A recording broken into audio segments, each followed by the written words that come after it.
பேரும் அல்லும்படி 6 முதல் 60% வரை ஆடி தள்ளுபடியுடன் சூப்பர் சரவணா ஸ்டோர்ஸ், சென்னை, மதுரை, கோவை. பேரலை நேயர்களுக்கு வணக்கம். இன்றைக்கு தமிழ்நாடு முதலமைச்சர் விஜய் அவர்கள் நலம் டிஎன் அப்படின்னு ஒரு லோகோ லான்ச் பண்ணி ஒரு வெப்சைட் ஒன்று புதுசாக லான்ச் பண்ணுறாரு அப்படின்ற செய்திகளை பார்த்தோம். நலம் டிஎன்னா இது ஏற்கனவே கேள்விப்பட்ட பேராக இருக்கேன்னா கொஞ்சம் ரீவைன் பண்ணால் போன வாரம் அருண்ராஜ் ஐஏஎஸ் நலம் ஏஐ அப்படின்னு சொல்லிட்டு ஒரு பாட் ஒன்று ரிலீஸ் பண்ணார். அதாவது வாட்ஸ்அப் சேட் பாட். அது ஏஐயா அப்படின்றது நமக்கு தெரியல. ஆனால் அந்த வெப்சைட் ஏஐயால் உருவாக்கப்பட்டது. வைப் கோடிங் பண்ணக்கூடிய யாராக இருந்தாலும் அப்படி ஒரு வெப்சைட்டை வந்து ஒரு நிமிடத்தில் உருவாக்கி கொள்ள முடியும். கிளாட் ஏஐயில் சப்ஸ்கிரிப்ஷன் வச்சுருக்கிறவங்க யாராவது இருந்தீங்க அப்படின்னா யூஸ் பண்ணி பார்த்துருங்க, உங்களுக்கு தெரியும். நானே பல வெப்சைட்டுகளை இதன் மூலமாக உருவாக்கி பார்த்துருக்கேன். ஆனாலும் அப்பயே நலம் ஏஐ அப்படின்னு வரும்போது இந்த நலம்ன்ற பேரில் ஏற்கனவே ஸ்கீம்ஸ் இருக்கே அப்படின்னு தேடி பார்க்கும்போது தான் நலம் அப்படின்னு சொல்லிட்டு தமிழ்நாடு அரசாங்கம் தமிழ்நாடு ஹெல்த் சிஸ்டம் ப்ராஜெக்ட்ஸ் அப்படின்றதன் மூலமாக பல்வேறு முன்னெடுப்புகளை ஏற்கனவே எடுத்திருக்கிறார்கள்.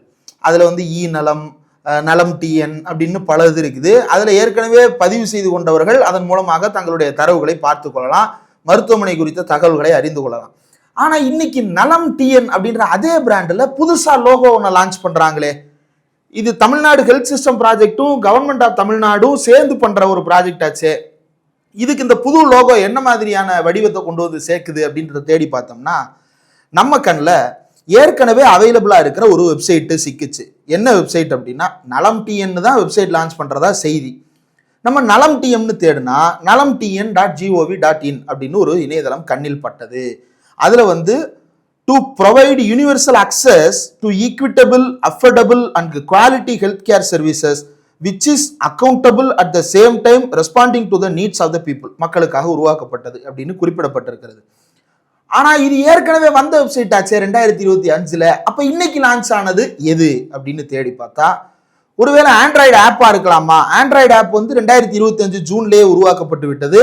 அது நீங்கள் ஸ்க்ரீன்ஷாட்டில் பார்த்தாலே தெரியும். அதுக்கப்புறம் அப்டேட்டட் ஆன் ஏப்ரல் 2026. அதே காலகட்டத்தில் தான் nalam.tn.gov.in அப்படின்ற அரசு இணையதளமும் உருவாக்கப்பட்டிருக்கு. ஆனால் இன்னைக்கு வெளியிடப்பட்டது அது அல்ல. என்ன வெளியிட்டிருக்கிறாங்க அப்படின்னா TN Health Foundation.org அப்படின்னு ஒரு வெப்சைட் உருவாக்கப்பட்டிருக்கிறது. இந்த வெப்சைட்டினுடைய நோக்கம் பொதுமக்களாகிய நாம் தமிழ்நாட்டினுடைய சுகாதார கட்டமைப்பை மேம்படுத்துவதற்காக நிதி அளிக்கும் வகையில் உருவாக்கப்பட்டிருக்கிறது. முதல்ல இந்த நிதி அளிக்கிறது தமிழ்நாட்டு மக்களிடமிருந்து வசூலித்து இவர்கள் நிதியளித்து நிதி பங்களிப்பை பெற்று ஒரு ப்ராஜெக்டை டெவலப் பண்ண வேண்டிய அளவுக்கு நிதி நெருக்கடி இருக்கா அப்படின்றத அவங்க சொல்லணும். அதற்கு அடுத்து என்ன வருது அப்படின்னா நலம் டிஎன் அப்படின்றது பரவாயில்லையே, விஜய் அரசு வந்த 60 நாளில் இப்படி ஒரு ஸ்கீமா பயங்கரமாக இருக்கே அப்படின்னு யோசிச்சோம்னா சரி கூகுளில் போய் google.com ஓப்பன் பண்ணி நலம் டிஎன் அப்படின்னு போட்டு அதில் அந்த மோர் ஆப்ஷனை கிளிக் பண்ணி எனி டைம் அப்படின்னு இருக்கிறத 2025க்குள்ளே ரிஃபைன் பண்ணி சர்ச்சில் கொடுத்தோம்னா ஒரு கட்டுற லிங்க் வருது. The new Indian express August 2025 ஒரு கட்டுரை வெளியிட்டிருக்கிறது. Separate wing formed to deal with CSR funds in government hospitals in Tamil Nadu. அதாவது மருத்துவமனைகளுக்கான தனியார் நிறுவனங்களுடைய நிதி பங்களிப்பை பெறுகின்ற வகையில் சிஎஸ்ஆர் ஃபண்ட் அப்படின்னா ஒரு பகுதியில் ஒரு கார்பரேட் நிறுவனம் இருக்குன்னா அந்த கார்பரேட் நிறுவனம் தன்னுடைய லாபத்திலிருந்து ஒரு பகுதியை குறிப்பிட்ட கணிசமான பகுதியை ஒவ்வொரு ஆண்டும் சோசியல் ரெஸ்பான்சிபிலிட்டி ஃபண்டா அந்த பகுதியில் இருக்கக்கூடிய மக்களுக்காகவோ அந்த மக்களுடைய நலனுக்காகவோ செலவு செய்யணும். உதாரணத்திற்கு இப்போ துரப்பாக்கத்தில் ஒரு பள்ளிக்கூடம் இருக்கு. அந்த அரசு பள்ளிக்கூடத்துக்கு என்ன பண்ணுவாங்கன்னா அங்க இருக்கக்கூடிய விப்ரோ, டிசிஎஸ், இன்போசிஸ் மாதிரியான நிறுவனங்கள் வந்து அந்த அரசு பள்ளிக்கூடங்களுக்கு சேர் டேபிள் வாங்கி கொடுக்கறது, ஸ்மார்ட் கிளாஸ் ரூம் செட்டப் பண்ணி கொடுக்கறது, அந்த மாணவர்களுக்கு தேவையான அடிப்படை வசதிகளை மேம்படுத்தி கொடுப்பதற்காக நிதி கொடுப்பதுன்னு சில இது செய்வாங்க. சில நிறுவனங்கள் என்ன செய்வாங்கன்னா அந்த பள்ளிக்கூடத்தினுடைய ஆண்டு விழாவை வந்து அவங்களே எடுத்து நடத்துவாங்க. இது ஒரு வகையான கார்பரேட் சோசியல் ரெஸ்பான்சிபிலிட்டி. சில கார்பரேட் நிறுவனங்கள் என்ன பண்ணுவாங்கன்னா அந்த பகுதியில் இருக்கக்கூடிய துப்புரவு பணியாளர்களுடைய நலனுக்காக ஏதாவது ஒன்று செய்வாங்க. சில கார்பரேட் நிறுவனங்கள் என்ன செய்வாங்கன்னா அந்த பகுதியில் வந்து ரோடு போட்டு கொடுக்கறதுக்கான உதவிகள்லாம் செய்வாங்க. இப்படி ஒவ்வொரு நிறுவனமும் ஒவ்வொரு வகையில் இந்த சமுதாயத்திற்கு பங்களிப்பு செய்வதை கட்டாயமாக்கி ஏற்கனவே ஒன்றிய அளவில் அது ஒரு அதற்கான அளவுகோல்கள் எல்லாம் விதிக்கப்பட்டிருக்கு. அப்போ அந்த வகையில் கவர்மெண்ட் ஹாஸ்பிட்டல்ஸுக்கு அந்த சிஎஸ்ஆர் ஃபண்டை கொண்டு வந்தா இன்னும் மேம்பட்ட வகையில் ஏதாவது வசதிகளை செய்யலாம் அப்படின்றதுக்காக இந்த தனி விங்க மா சுப்பிரமணியம் அமைச்சராக இருக்கும் போதே 2025 ஆகஸ்ட் மாசமே உருவாக்கி விட்டதாக அந்த செய்தி தெரிவிக்கிறது. அதில் நீங்கள் பார்த்தீங்க அப்படின்னா சிந்துஜா ஜெயின் அப்படின்ற ரிப்போர்ட்டர் வந்து அந்த நியூஸ் அப்டேட் பண்ணியிருக்காங்க. ஆகஸ்ட் 2025 21ஆம் தேதி Tamil Nadu health foundation under Tamil Nadu health system projects to manage and streamline funds received under CSR activities in government hospitals. Government ஹாஸ்பிட்டலுக்கு ஏற்கனவே சிஎஸ்ஆர் ஃபண்ட் வருது, ஆனால் அது ஒவ்வொரு மருத்துவமனைக்கு தனித்தனியாக போகுது. அதை மேனேஜ் பண்ணுறதுக்காக ஒட்டுமொத்தமாக ஒரு வெப்சைட் போட்டு அதன் மூலமாக அவங்க எந்த மருத்துவமனைக்கு உதவி நினைக்கிறாங்களோ அதை தேர்வு செய்து உதவி செய்யலாம். நம்மளே கூட உதவி செய்யலாம். அப்படி அளவுக்கு தான் அந்த வெப்சைட் இப்போ வந்து வெளியிடப்பட்டிருக்கிறது. ஆனால் நம்மளுடைய பிரச்சனை என்ன அப்படின்னா, இது போன அரசாங்கத்துடைய திட்டம். நமக்கு எங்க சந்தேகம் பொறிதட்டுச்சுன்னா, தமிழ்நாடு இப்படி ஒரு சிஎஸ்ஆர் ஃபண்டை வாங்குறது ஒன்றும் பெரிய குற்றம் கிடையாது. மருத்துவமனைகளுக்கு வாங்கலாம். 60 நாளில் சிஎஸ்ஆர் ஃபண்டை வாங்குவதற்கான ஒரு கொள்கை முடிவெடுத்து, அதை வந்து ஒரு ஒருங்கிணைந்த வெப்சைட்டில் வாங்குவதற்கான ஒரு முடிவெடுத்து, அந்த வெப்சைட்டை கிரியேட் பண்ணுறதுக்கு டெண்டர் கால் ஃபார் பண்ணி, அந்த டெண்டர் மூலமாக தேர்வு செய்து, அதன் மூலமாக வெப்சைட்டை கிரியேட் பண்ணி, அதன் மூலமாக வந்து அதை டெஸ்டிங் பண்ணி, அதன் மூலமாக அதை லான்ச் பண்ணுறது 60 நாளில் இவ்வளவு சாத்தியமா? ஒரு தனியார் நிறுவன வெப்சைட் ஆரம்பிக்கிறது கூட இதை விட அதிக நாட்கள் எடுத்துக்குவாங்க. அதுக்குள்ளே எப்படி இவ்வளவு? அது மட்டும் இல்லை, அந்த வெப்சைட்டில் போய் பார்த்தோம்னா 8 non profit companies established under health and family welfare department. Health and family welfare டிபார்ட்மெண்ட்ன்றது தான் துறை. அந்த துறையின் கீழே 8 நான் ப்ராஃபிட் கம்பெனிஸ் இருக்குது. அதில் ஒன்று தான் இந்த வெப்சைட்டில் வந்து வெளிப்பட்டிருக்கிறது.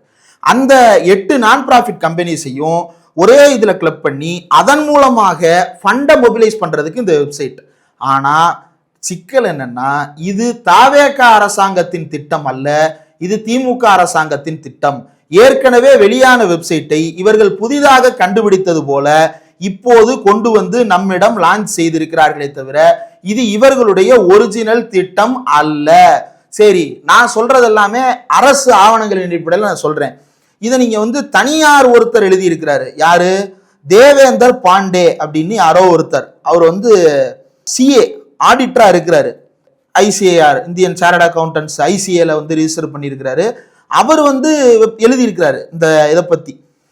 மினிஸ்ட்ரி ஆஃப் கார்பரேட் அஃபேர்ஸுக்கு கீழே சிஎஸ்ஆர் ரெஜிஸ்ட்ரேஷன் பண்ணி தமிழ்நாடு ஹெல்த் ஃபவுண்டேஷன் ஒரு ஆப் கிரியேட் பண்ணியிருக்கிறதாக 10 மாதத்திற்கு முன்னாலேயே அவர் பதிவு போட்டிருக்கிறார். அப்போ இந்த ஹெல்த் ஃபவுண்டேஷன் ஆல்ரெடி எஸ்டாப்ளிஷ்ட்.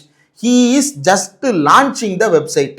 ஆனா இது எப்படி நியூஸா பரவும்னா, இனிமேல் தனியார் நிறுவனங்கள் பங்களிப்பை இவர் வந்துதான் வாங்கினார்ன்ற மாதிரியான ஒரு தோற்றத்தை உருவாக்குவார்கள்.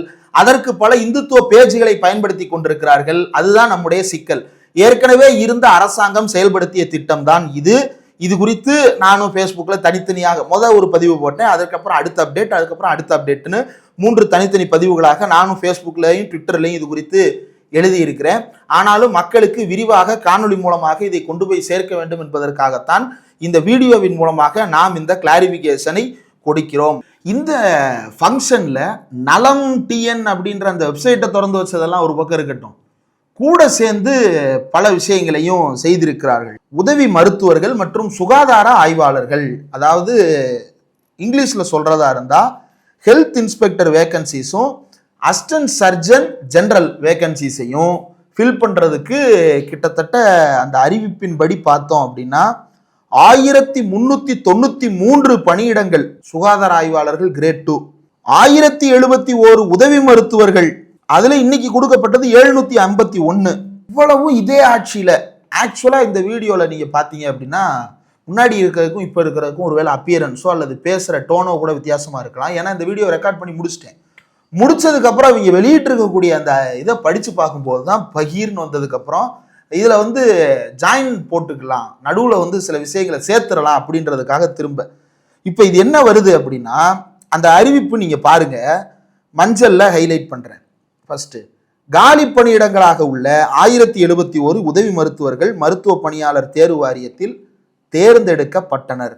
எப்ப? முதல் கட்டமாக 320 உதவி மருத்துவர்களுக்கு ஏற்கனவே பணி நியமன ஆணைகள் வழங்கப்பட்டன. எப்ப? 2ஆம் மற்றும் 3ஆம் கட்டங்களாக மீதமுள்ள 751 உதவி மருத்துவர்களுக்கு கலந்தாய்வு நடத்தப்பட்டு பணியிடங்களை தெரிவு செய்துள்ளனர். எப்ப? அதன்படி தெரிவு செய்யப்பட்ட 751 உதவி மருத்துவர்களுக்கு மாண்புமிகு தமிழ்நாடு முதலமைச்சர் அவர்கள் இன்று பணி. இதுக்கு மட்டும் இன்று வருது, இதுக்கு மட்டும் இன்று பூத்து இருக்கிறதே எப்படி? மற்றதுக்கு டேட் எங்க? அடுத்து சுகாதார பணியாளர்களுக்கு வாங்க. இதுக்கெல்லாம் ஆதாரம் இருக்கு, நான் காட்டுறேன் யாரு தேர்ந்தெடுத்தா எப்ப தேர்ந்தெடுத்தான்னு. சுகாதார ஆய்வாளர்கள், அதுலயும் நீங்க ஹைலைட்டட் போர்ஷன்ஸ் பாருங்க. மருத்துவ பணியாளர் தேர்வாணையத்தால் எழுத்து தேர்வு நடத்தப்பட்டு 1393 பணியிடங்களுக்கு தகுதியானவர்கள் தெரிவு செய்யப்பட்டுள்ளனர். எப்ப யாரால தெரிவு செய்யப்பட்ட 1393 சுகாதார ஆய்வாளர்கள் நிலை 2ற்கு மாண்புமிகு தமிழ்நாடு முதலமைச்சர் அவர்கள் இன்று பணி நியமன ஆணைகளை வழங்கினார். இங்க மட்டும் இன்று வருது, அது என்று பணி நியமன ஆணைகள் வழங்கப்பட்டது இன்று, பணியாளர்கள் தேர்வு செய்யப்பட்டது என்று. இதுதான் நாம் முன்வைக்கின்ற முக்கியமான கேள்வி. அந்த கேள்விக்கான பதிலை நாம் தேடி போகும்போது பல்வேறு ஆதாரங்கள், ஏன்னா அவங்க குறிப்பிட்டிருக்கிறாங்க, அதுல பொய் சொல்ல முடியாது இல்ல. மருத்துவ பணியாளர் தேர்வாணையம் எப்படி தமிழ்நாடு பப்ளிக் சர்வீஸ் கமிஷன் அப்படின்னு ஒன்று இருக்குதோ, அதே போல மெடிக்கல் ரெக்ரூட்மெண்ட்டுக்காகவே மருத்துவ பணியாளர்களுக்கு தேர்வு செய்வதற்காகவே medical services recruitment board TNMSRB அல்லது MRB என்று சுருக்கமாக அழைக்கப்படும், இதன் மூலமாகத்தான் தேர்வு செய்வார்கள். நீங்க mrb.tn.gov.in அந்த வெப்சைட்டுக்கு போங்க.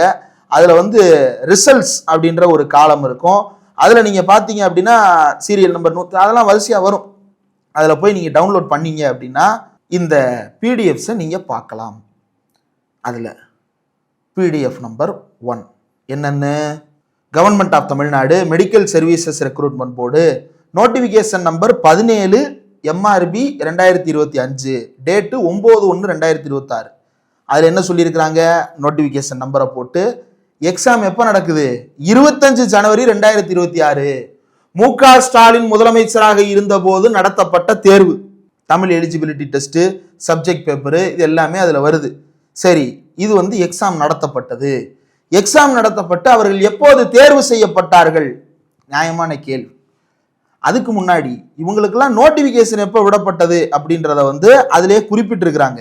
21 நவம்பர் 2025, 2025 நவம்பர் 21 நோட்டிபிகேஷன் போட்டு 2026 ஜனவரி 25 எக்ஸாம் நடத்தி 2026 மார்ச் 11 அடுத்த ஜிஓ இந்த வந்துருச்சு பார்த்தீங்களா, government of Tamil Nadu medical services recruitment board MRB போட்டு provisional selection list for the post of assistant surgeon general.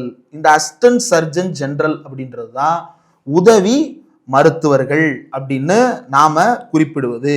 இதற்கு ஆதாரம் வேணும் அப்படின்னா மருத்துவ பணியாளர் தேர்வாணையத்துல நீங்க அந்த MRB வெப்சைட்ல ரிசல்ட்ஸ்ன்றதை கிளிக் பண்ணீங்க அப்படின்னா அதுல 142 அப்படின்றதுல சில இதெல்லாம் இருக்கும். அப்படியே நீங்க கீழே வந்தீங்கன்னா வரிசையா இருக்கும். அதுல நீங்க நோட்டிபிகேஷனை பார்க்கும்போது இங்கிலீஷ்ல அவங்களுக்கு பேர் அசிஸ்டன்ட் சர்ஜன் ஜெனரல்.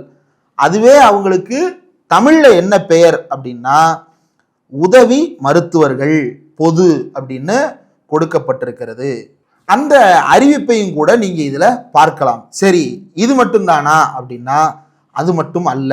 அடுத்ததா சுகாதார ஆய்வாளர்கள். சுகாதார ஆய்வாளர்னா யாரு, ஹெல்த் இன்ஸ்பெக்டர்.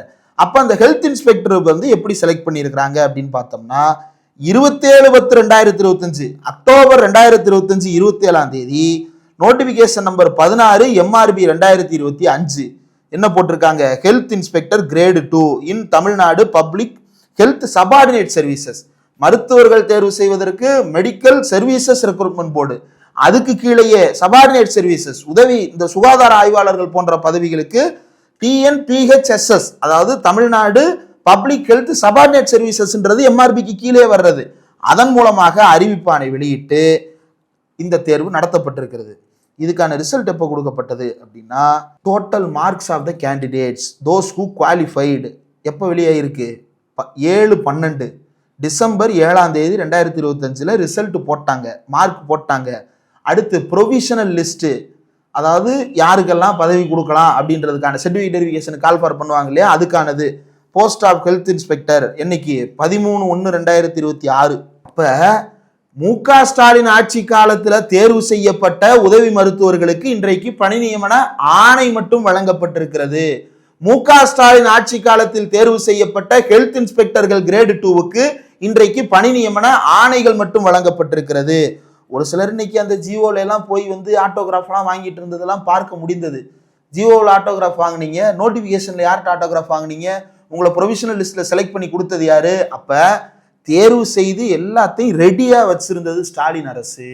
அதை பணி நியமன ஆணைகள் கொடுப்பதற்கு பல்வேறு பணிச்சூழல்களுக்கு மத்தியில் ஒவ்வொன்றுக்கும் ஒவ்வொரு காலகட்டம் எடுக்கும். அப்போ அவங்களுக்கான சர்டிஃபிகேட் வெரிஃபிகேஷன் ப்ராசஸ்ஸு, அதுக்கப்புறம் ரோஸ்டர் பேசிஸில் அலாட்மெண்ட்டு, இதெல்லாம் முடிஞ்சு வர்றதுக்கு நாள் எடுத்திருக்கு. இதுக்கு நடுவில் ஆட்சி மாற்றம் ஏற்பட்ட காரணத்தால் இவர் என்னமோ எல்லாத்தையும் கண்டுபிடிச்ச மாதிரி. இதுக்கு நடுவில் வந்து அருண்ராஜ் ஐஆர்எஸ் அதில் பேசும்போது பார்த்தீங்க அப்படின்னா நலம் டீன்றது இவருடைய கனவு திட்டமா. மிக முக்கியமாக நலம் டிஎன் என்ற நம் கனவு திட்டத்தையும் மாண்புமிகு முதலமைச்சர் அவர்கள் இன்று தொடங்கி வைக்க உள்ளார்கள். எப்பங்க கனவு கண்டீங்க சார்? அருண்ராஜ் சார், எப்ப சார் கனவு கண்டீங்க? ஏதாவது பதில் சொல்லுங்க. எப்ப கனவு கண்டீங்க? 60 நாள்ல கனவு கண்டுட்டீங்களா? கனவு கண்டு அந்த கண்ட கனவு நனவாகி, நனவானது இப்போது செயலாகி, அடேங்கப்பா என்ன பாஸ்ட்! இப்படி இவ்வளவு அப்துல் கலாம் வந்து கனவு காணுங்கள் அப்படின்னு சொன்னது போல இவர் வந்து ஆட்சிக்கு வர்றதுக்கு முன்னாடியே கனவு கண்டு, போன கவர்மெண்ட்ல மா சுப்பிரமணியம் இவர் கனவு கண்டாருன்றதை தெரிஞ்சுக்கிட்டு அதை ரெடி பண்ணி வச்சு, இப்ப கவர்மெண்ட் மாறினோடனே இவர் கனவு கண்டதை நிறைவேறணுன்றதுக்காண்டியே மா சுப்பிரமணியம் அதை அன்னைக்கே செஞ்சு வச்சிருக்கிறாரு. பாத்தீங்களா? மாசு சார், நீங்க கிரேட் சார். அடுத்தவன் என்ன கனவு காண்டான்றது முதற்கொண்டு நீங்க வந்து மனதால நினைத்து இப்படி செஞ்சு வச்சுட்டு போயிருக்கீங்க. இப்படியாக கேலி கூத்து நடைபெற்று கொண்டிருக்கிறது. இதை மக்கள் மத்தியில் நாம் முன்வைக்க விரும்புகிறோம். அதனால்தான் இந்த வீடியோ.